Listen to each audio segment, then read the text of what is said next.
Hey guys, welcome back to the channel. It's Trey, and let's talk about Sony giving up on the Spider-Man-less universe. You know, their little experiment failed, and Kraven the Hunter so far is the final movie in that universe.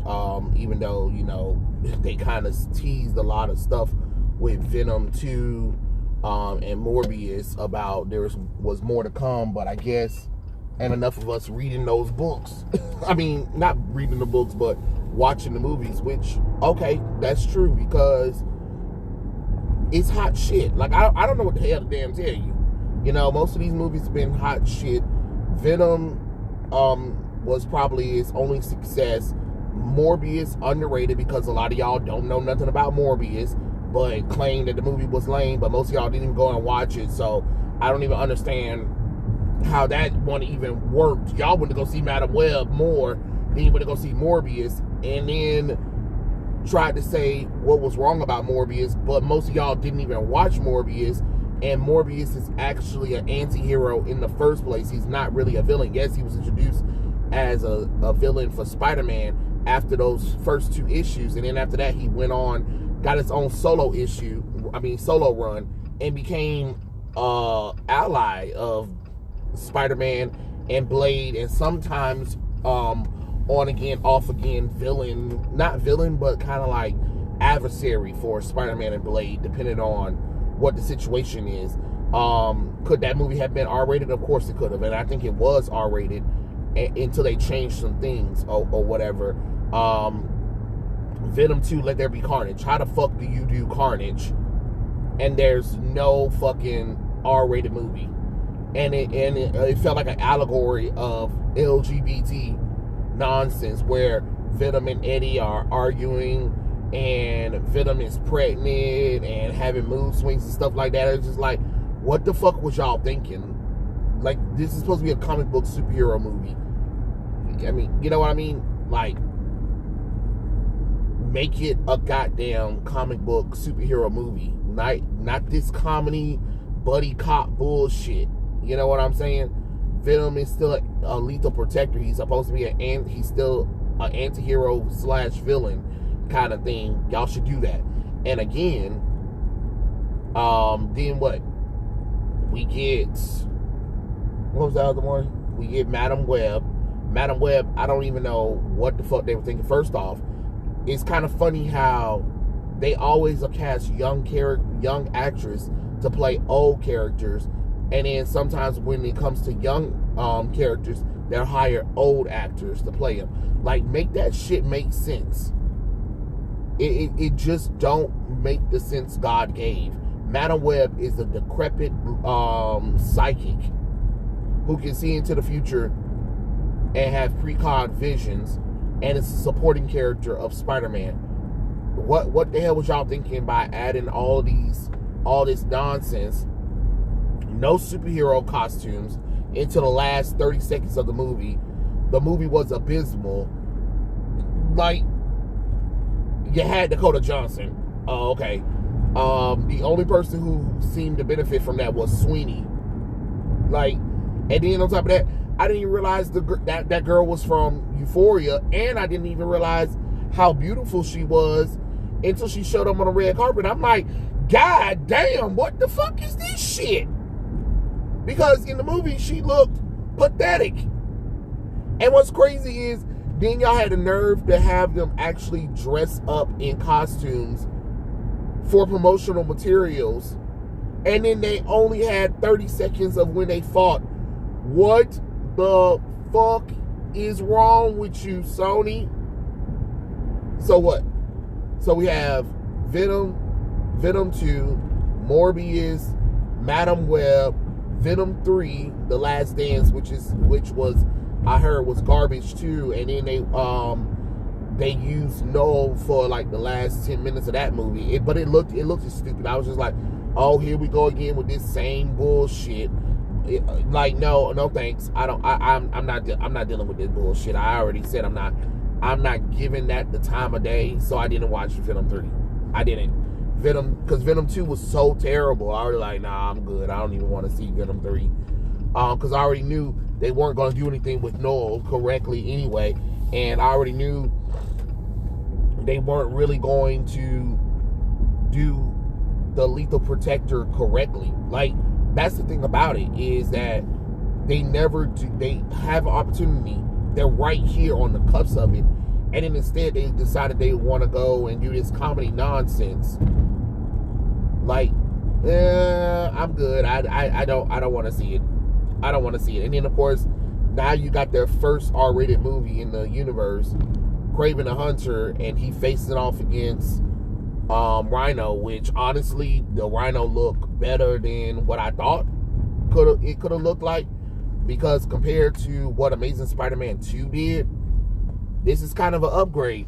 But once again, it's a villain character that they're trying to make us relate to, and he got family daddy issues that I just don't care about. I really don't. I just do not give no fucks about Kraven's family life. I don't care that he has any kind of like daddy family issues or whatever. I just do not give a damn. I just don't. And I really don't want to see the origins of how he becomes Kraven the Hunter. Honestly, the movie could have started with him already being established as Kraven the Hunter and going after another villain who's in his way. That's what you should have been doing. Because he's a villain at the end of the day. He's a villain. He's a villain at the end of the day. And instead of y'all, like, I don't know, actually doing the villain thing, y'all decide that y'all want to do this whole kind of sympathize with him a little bit because he's supposed to be the main character of his movies or whatever. And I just need to understand, like, if you're going to do villain movies, then make them fucking villains. Yes, other villains do take on other villains. It happens all the damn time. I mean, there are plenty of comic books out right now. DC is definitely doing that right now with most of their villains, especially from Batman. The Penguin just had a show. Punchline has several comic books where she's the main character, but she's also a villain, and she's also doing terrible things and stuff like that, while also getting interfered with Bluebird and the Birds of Prey. And the Birds of Prey consisted of two villains and an anti-hero. So I mean, like, come on now. Penguin got a comic book run. Poison Ivy got a comic book run. Two-Face got a comic book run. And guess what? They're villains. They're still bad guys who still kill, shoot, looter, all that bullshit. And yet we're following their story. You get what I'm saying? Hell, even the Riddler got a book out right now. You know? So my thing is, I'm not saying that it's not possible to do villain movies, but you got to let them be what the fuck they are. And then another thing too, Sony, you talking about that you don't understand what's going on. Well, first off, you're doing a Spider-Man-less universe without Spider-Man. I'm not saying you got to use Peter Parker, but you got Miles Morales Spider-Man. You have Spider-Man 2099. You have Ben Reilly, Scarlet Spider. You have Kane Parker, Scarlet Spider. You have Spider-Girl, Mayday Parker. You have Spider-Woman, Julia Carpenter, Jessica Drew, Anazian, the girls that showed up in Madam Webb. They're also Spider-Girls that you could have easily did something with. You got Black Cat. You got Silk. You got Silver Sable. You got Superior Spider-Man. You got Spider-Punk. You know what I'm saying? Like, you have Spider-Man characters that are heroes that you could easily do something with. That you could easily add them in there if you didn't want to use Peter Parker. And then another thing is, why you just didn't add Andrew Garfield Spider-Man into this stuff. That way you can build up your stupid Sinister Six movie, and then that way you have Andrew Garfield being able to finish up his storyline with Amazing Spider-Man 3. That's what all of this should have led up to. A Sinister Six movie, Amazing Spider-Man 3. That's what really should have been happening. Andrew Garfield still looks good right now. The man is 40, And you're looking like, you sure that's 40? The man still looked 20. You know what I'm saying? The only time he looked older is when he purposely let his beard grow out and let his hair get long to try to look a little bit older. But once all of that shit's gone, the motherfucker look like he ain't aged. You know what I'm saying? Like, so I once again, I'm kind of confused with the fact that y'all own all of the Spider-Man characters. Y'all could easily do any Spider-Man storyline without Marvel. And yet, you don't do it. It's the same thing with WB. WB has all the rights to the DC characters, and yet will not use them. For what reason? You get what I'm saying? Then you do everything opposite when the fans and the audience are saying, hey, where's Spider-Man? That's all you had to goddamn fucking do is put Spider-Man in the movie. Spider-Man could have at least been in the movie for at least 40 minutes tops. You had Peter Parker showing up in moments or whatever, maybe like the early parts of the movie, you have him confront the villain or whatever and stuff like that, and they fight a little bit or whatever, and then the villain might be able to take on Spider-Man for a little bit, maybe mess him up or whatever and get away or whatever and stuff like that, while Peter kind of does some investigating on the villain or whatever.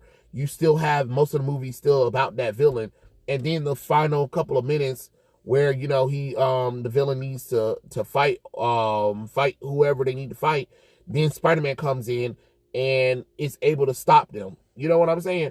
That's how you do some shit like that, where you can still have the story about the villain, but also still have Spider-Man there, so that way you can have your cake and eat it too. It's really not that hard. But another dangerous thing is that if Sony decides not to do anything with Spider-Man or whatever and stuff like that, the MCU might be in trouble with Tom Holland Spider-Man after Spider-Man 4. Because if they decide to pull Spider-Man, that's it. There's no more Spider-Man nothing. And Sony doesn't have to give up those rights because they brought Spider-Man fair and square. The only mistake that Sony made, which was kind of dumb if you ask me, was to give the television rights of Spider-Man back to Marvel. Like, you idiots. I think I forgot what trade it was for, but that was dumb, because ever since Marvel got the television rights to Spider-Man, their shows have been just awful. Awful, awful. The only Spider-Man show that they have done that was okay was Ultimate Spider-Man. After that, Marvel Spider-Man was hot crap. Spider-Man and Spidey Friends, Spidey and Spider Friends, even though it's for children, it's still stupid. It's still dumb. Excuse me. And then you got the upcoming Spider-Man Homecoming thing. Was it? I forgot what the fuck it was. Whatever that Disney Plus show is, where Spider-Man's a streamer and it's supposed to be an alternate take of the MCU Spider-Man. And I'm just like, nobody fucking cares. We don't want Peter in high school no more. We're sick of the shit. We're sick of the shit. So I don't know. I just think that it's not that damn hard.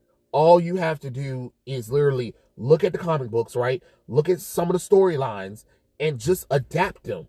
And make sure you put a Spider-Man character in the damn movie. That's it. That is literally it. And I'm telling you, you would have been successful. But and understand that these villains, they need to be R-rated movies. I'm sorry. You can't do villain movies and try to make it PG-13. I'm sorry. Are they not supposed to be killing people? Are they not supposed to be robbing people? Yes. Okay, R-rated. R-rated. Like, I knew it was over for y'all when y'all did Venom 2, Let There Be Carnage. The fact that Carnage is a serial killer in the comic books and y'all said, no, fuck that shit, I knew then. It was done. The fact that the Spider-Man 90 show was able to pull off Carnage better than y'all says a lot, and that was definitely PG-13. So, hey, it is what it is. Tell me what you guys think in the comments below, and I'll catch you guys later. Peace out.